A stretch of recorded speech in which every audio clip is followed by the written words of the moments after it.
സത്യം നമ്മളാരും മറന്നു പോകരുത്. നമുക്കറിയാം പാണക്കാട് സയ്യിദന്മാർ, അല്ലാഹു ഇസ്സത്തുള്ള ദീർഘായുസ്സ് നൽകി അനുഗ്രഹിക്കുമാറാവട്ടെ.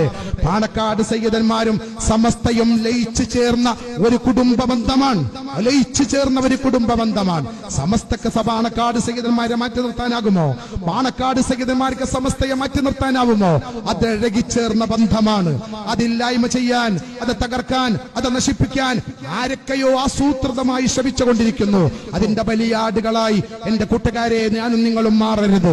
മഹാനായ ശംസുൽ ഉലമയുടെ ഭാര്യ ലോകത്തോട് വിട പറഞ്ഞ് മയ്യത്ത് ജനാസ മുന്നിൽ വെച്ച് ജനങ്ങൾ സഫ് കെട്ടി കാത്തിരിക്കുമ്പോ ശംസുൽ ഉലമ പറയുന്നുണ്ട്, നിസ്കരിക്കാനായിട്ടില്ല, പാണക്കാട്ട് തങ്ങൾ വരുന്നുണ്ട് നിസ്കരിക്കാൻ. പണ്ഡിത ലോകത്തെ ജ്യോതിർഗോളമായ ശംസുൽ ഉലമയെ ശംസുൽ ഉലമ പിന്നിൽ നിന്ന് മുന്നിലേക്ക് പാണക്കാട്ട് തങ്ങളെ നിർത്തിയ ശംസുൽ ഉലമയുടെ മക്കൾക്ക് പാണക്കാട് സയ്യിദന്മാരെ പരിഹസിക്കാനും ഇകഴ്ത്താനും കഴിയില്ലെന്ന് മാത്രമല്ല, മഹാന്മാരായ പാണക്കാട് സയ്യിദന്മാരെ കളിയാക്കിയ വഹാബിസമുണ്ട് ഇവിടെ. നിങ്ങൾക്ക് ഓർമ്മയുണ്ടോ? എന്തൊക്കെ തങ്ങന്മാര്, അങ്ങനത്തെ ഒരു വിഭാഗം ലോകത്തുണ്ടോ? പാണക്കാട്ട് തങ്ങന്മാരുണ്ടെങ്കിൽ ഉമാഭാരതി തങ്ങളല്ലേ എന്ന് ചോദിച്ച വഹാബികളുടെ ക്ലിപ്പിങ്ങുകൾ നമ്മൾക്ക് കേൾക്കാം. ഞങ്ങൾ പറയുന്നു, അള്ളാഹുവിന്റെ റസൂലിന്റെ കുടുംബമാണ് സയ്യിദന്മാർ. ഈ ഉമ്മത്തിന് ഇസ്സത്ത് പകർന്ന കുടുംബമാണ് പാണക്കാട് സയ്യിദന്മാർ.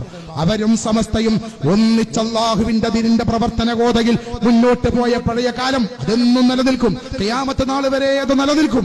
ആ വഴിയിലൂടെയാണ് ഇന്നും ഇതാ ഈ മഹത്തായ പ്രസ്ഥാനത്തിന് നേതൃത്വം നൽകുന്നത്, SKSSFന്റെ അമരത്തിരിക്കുന്നത് പാണക്കാട് സയ്യിദ് ഹമീദ് അലി ശിഹാബ് തങ്ങൾ. മുഖദ്ദസിലേക്ക് നിങ്ങളെ ക്ഷണിച്ചുകൊണ്ട് തിരുവനന്തപുരം മുതൽ യാത്ര ചെയ്യുന്ന ഒരു മഹാമനീഷി, അതാണ് പാണക്കാട് സയ്യിദ് ഹമീദ് അലി ശിഹാബ് തങ്ങളും പാണക്കാട് സയ്യിദ് ഹാശർ അലി ശിഹാബ് തങ്ങളും. പാണക്കാട്ടെ കുട്ടികളുടെ തണലിലാണ് സമസ്ത വളരുന്നത്, SKSSF വളരുന്നത്, ഇന്നും സജീവമായി സാന്നിധ്യം കൊണ്ട് അനുഗ്രഹിക്കപ്പെടുന്നത്. അതുകൊണ്ട് ആ മഹാരഥന്മാരെ കാണിക്കുന്ന നന്മയുടെ വഴിയിൽ നിന്ന് അവരെ തമ്മിലടിപ്പിക്കാൻ വിവരമില്ലാത്ത ആരെങ്കിലും മുമ്പിലേക്ക് എന്തെങ്കിലും സോഷ്യൽ മീഡിയയിലൂടെ എഴുതിവിട്ടാൽ വിവരമില്ലാത്തവർ ഏറ്റുപിടിച്ച് സുന്നത്ത് ജമാഅത്തിനെ തകർക്കാൻ എളുപ്പമാകുമെന്ന് കരുതിയ ക്ഷുദ്രജീവികളുടെ ആസൂത്രിതമായ പ്രവർത്തനങ്ങൾ നടക്കുന്നുണ്ട്. സൂക്ഷിക്കണം, ശ്രദ്ധിക്കണം.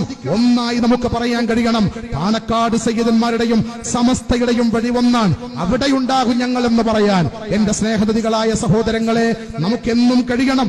ആ വഴിയിലൂടെ മുന്നോട്ട് പോകണം. അതിനെ തല്ലി തകർത്തിട്ട് ഉള്ളിലൂടെ കയറി വരാൻ ആഗ്രഹിക്കുന്ന ചില ആളുകളുണ്ട്. ഞാൻ അവസാനിപ്പിക്കുകയാണ്. 100ാം വാർഷികം ആഘോഷിക്കുന്ന ആളുകൾ ഇപ്പൊ വല്ലാത്ത ആനന്ദത്തിലാണ്, വല്ലാത്ത ആഹ്ലാദത്തിലാണ്. അവർ ശംസുൽ ഉലമയുടെ മക്ബറയിൽ പോയി സിയാറത്ത് ചെയ്ത് ജനങ്ങൾക്കിടയിൽ പബ്ലിസിറ്റി നേടുകയാണ്. ആരാണ് ശംസുൽ ഉലമ? ശംസുൽ ഉലമ സെക്രട്ടറി ആയ സമയത്ത് വേറൊരു സെക്രട്ടറിയെ തെരഞ്ഞെടുത്തവർക്ക് ശംസുൽ ഉലമയുടെ മദ്ഹ് പറയാൻ എന്തവകാശം? സണ്ണികത്ത് ഉസ്താദ് പ്രസിഡന്റ് ആകുമ്പോ ആ വഴി ശരിയല്ലെന്ന് പറഞ്ഞ് മറ്റൊരാളെ പ്രസിഡന്റ് ആക്കിയവർക്ക് സമസ്തയുടെ പേര് പറയാൻ എന്തവകാശം? പാണക്കാട് സയ്യിദന്മാര് ഖാദിയാകുമ്പോ അത് വേണ്ടെന്ന് പറഞ്ഞ് ജില്ലയിൽ ഖാദി നിശ്ചയിച്ചവർക്ക് പാണക്കാട്ട് തങ്ങളെ പുരുഷ പറയാൻ എന്തവകാശം? 100ാം വാർഷികം ആഘോഷിക്കുകയാണ്. അതാർക്കും ആഘോഷിക്കാലോ. ജീവിതകാലത്തൊന്ന് കാണാൻ കൊതിച്ച ചില മനുഷ്യന്മാർക്ക് അങ്ങനെ തോന്നിയിട്ടുണ്ടാകാം. എന്റെ കാലം കഴിയും മുമ്പ് ഒരു 100 വാർഷികം ആഘോഷിക്കുക എന്ന് തോന്നിയിട്ടുണ്ടാകാം. അവർക്കൊക്കെ ആഘോഷിക്കാം. പക്ഷേ സ്വയം വിഡ്ഢിത്തത്തിലാണെന്ന് മനസ്സിലാക്കാനുള്ള കഴിവ് അവർക്ക് വന്നില്ല. ശംസുൽ ഉലമയുടെ പാത സത്യമായിരുന്നെങ്കിൽ, പാണക്കാട് സയ്യിദന്മാരുടെ വഴി സത്യമായിരുന്നെങ്കിൽ ഇവിടെ എന്തിനൊരു സംഘടന? 100ാം വാർഷികം വേണ്ടല്ലോ. 2 വിഭാഗത്തിന് ഒറ്റ 100ാം വാർഷികം ആഘോഷിക്കായിരുന്നു. ശംസുൽ ഉലമ പഴിച്ചെന്ന് പറഞ്ഞ്, കണ്ണിയത്ത് ഉസ്താദിന്റെ വഴി ശരിയല്ലെന്ന് പറഞ്ഞ് പാണക്കാട് തങ്ങന്മാരെ ഇകഴ്ത്തി മറ്റൊരു സംഘടനയുണ്ടാക്കിയതിലൂടെ തന്നെ അവരുടെ വഴി നമുക്ക് മനസ്സിലാക്കാം. അതുകൊണ്ട് തന്നെ പാണക്കാട് സയ്യിദന്മാരോട് അപമതിപ്പും സമസ്തയുടെ ഉലമാക്കന്മാരോട് വെറുപ്പും ഉണ്ടാക്കിയിട്ട് അവർക്ക് കാര്യം നേടാമെന്ന് പുത്തൻവാദി